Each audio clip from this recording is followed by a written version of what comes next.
Quote, the two trade thoughts from morning until late at night, according to aides. Quote, even though she has no government or policy experience, she plans to review some executive orders before they are signed, according to White House officials. Some earlier orders had set off a firestorm. Quote, she calls cabinet officials on issues she is interested in, recently asking the United Nations ambassador, Nikki Haley, about getting humanitarian aid into Syria. She set up a weekly meeting with Steven Mnuchin, the Treasury Secretary. And she tells the New York Times, quote, I'm still at the early stages of learning how everything works, but I know enough now to be a much more proactive voice within the White House. It's one thing to think about that from her perspective. Think about that from the perspective of the other people who work in the White House. Having your boss's daughter set a weekly meeting with you when your boss is the President of the United States. This is not something there is much precedent for in American history. There are not many, if any, people who cabinet members can call to get advice on this, right? What's the precedent for this in American history? And are any of those people able to comment on how you say no to the president's daughter?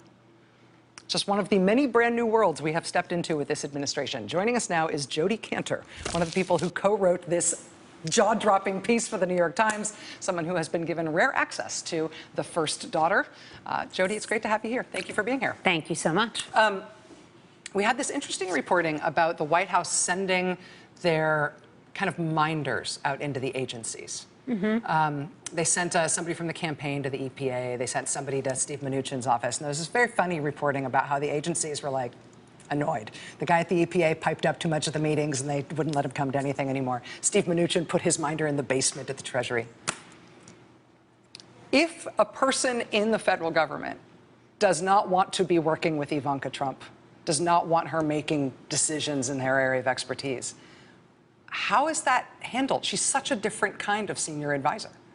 So when we saw her last week in the White House, she was very open about the fact that she really doesn't know government, that she's a newcomer in Washington, that she doesn't have legislative experience, et cetera, et cetera, et cetera. So I think on the one hand, you're right that it could be very disconcerting that somebody with really no subject matter experience, 35 years old, is sort of asking you very consequential questions about your job. On the other hand, I think it honestly could be helpful because I think that if you want to have influence with the president, getting through to his daughter could be very effective for cabinet secretaries. Or the opposite. I mean, right? But if you can't get along with his 35-year-old daughter, who has no subject matter expertise, who comes to this with a, inherited real estate business background and, jewelry marketing and all this stuff, and she doesn't like your idea for the Federal Reserve restructuring or something. I mean, she'll never be fired. She will never be fired. I think one of the big questions here is what the accountability level is with both Ivanka Trump and Jared Kushner. For most senior White House staff, if you don't do a good job, however you define good job, the president lets you go, either gently or harshly or whatever. The likelihood that Ivanka Trump or Jared Kushner will ever be treated that way seems very, very small. And, what we were really struck by in our visits with her were the lack of parameters on her portfolio. It's really wide-ranging. She did not appear to see any limits on sort of what subject matter she would deal with. I thought part of the sort of headline of our story was that she was going to review executive orders before they were signed. And to see if she thought they were a good idea to what end? Well, part of this is a reaction to Bannon, right? And so part of it is this sort of like her presenting herself as the anti-Bannon in the White House. She was pretty open with us about the idea that she is there to be a kind of moderating force. She said, look, even if I can't kill certain policies, even if I can't stop certain things, I can sand down the edges of these policies. So we said, okay, please give us examples, because if we're going to represent that in the New York Times, we really need to know what you're talking about. And she said, oh, no. I can't, because my influence is contingent on me doing it silently, because if I went out and I spoke out against what the administration is doing, I would not be able to be effective with my father. So the thing that people say is kind of unique in the Ivanka Trump-Donald Trump relationship is that apparently she is able to give him criticism, and this is not a president who is very open to criticism at all.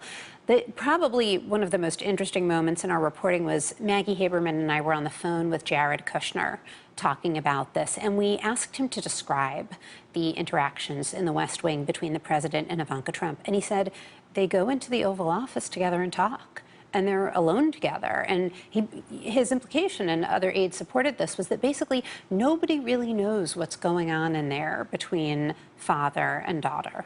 And if she's the only person who can criticize her father, if she's the only person who can deliver a no or a sharp criticism to her dad, that makes it really important that we know if she's getting good information, if she has true beliefs about the world, if she has conflicts of interest that are driving her to advise her father in a way that aren't in the country's best interest. I mean, what do we know about what she knows and where she comes from? So she describes herself as a not particularly ideological person, as kind of a pro-business, socially liberal, moderate. That's an important question. And the other important question is she really able to challenge her father?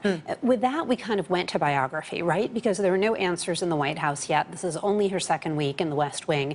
So we took a look at kind of her lifelong trajectory. And this is not a kid who has ever really distanced herself from or visibly challenged her father. Plenty of people grow up and have a moment when they say to their parents, I'm not like you in some way, I'm going to live my life differently, I'm going on my own path. Ivanka Trump really did not have that. She kind of nestled within the Trump family brand, the Trump family name, even her own company, which, by the way, is interesting in terms of what we're talking about as well.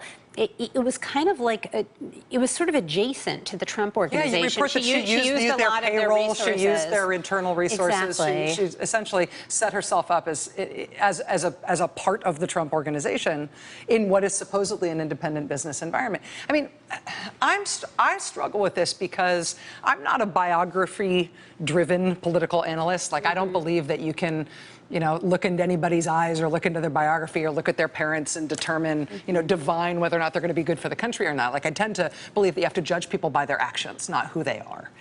And with her, she has no overt actions. And with Jared Kushner, he has no overt actions other than what they have done in the business world. And what Ivanka Trump has done in the business world, I mean, if she's supposedly this champion for women's rights, like, you document how she wasn't offering maternity leave, she wasn't offering benefits packages, she wasn't doing anything that would have marked her as some sort of feminist or somebody who cared about gender issues in the only thing she's ever done, which is run a subsidiary business of her dad's organization. So I want to tell you a story that was reported by my colleague Rachel Abrams. We did exactly what you said. We said, let's look back at, you know, kind of her support for women's issues. She's saying that she wants gender to be her big thing in the White House, that she's going to fight for family leave, for paid child care. And by the way, I want to stipulate that there are a lot of people out there who want paid family leave and affordable child care by any means necessary. They do not care who passes it. So the question here, I think, is does she believe in it, but also can she execute it, right? Does she get it? That is, or does she have the legislative skills to actually move on something like this? So we went back and we looked at her sort of first interest in gender issues.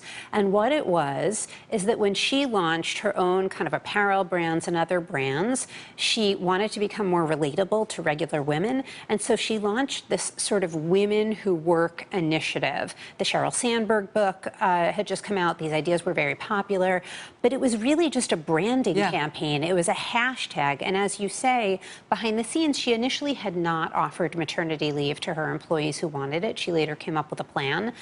And this hashtag didn't involve any policy. There wasn't like some great philanthropic activity. Or advocacy agenda? Yeah, exactly. It really had nothing to do with improving women's lives in a substantive way. It was about kind of the image of being a contemporary working woman. Yeah, aligning herself with that as an idea.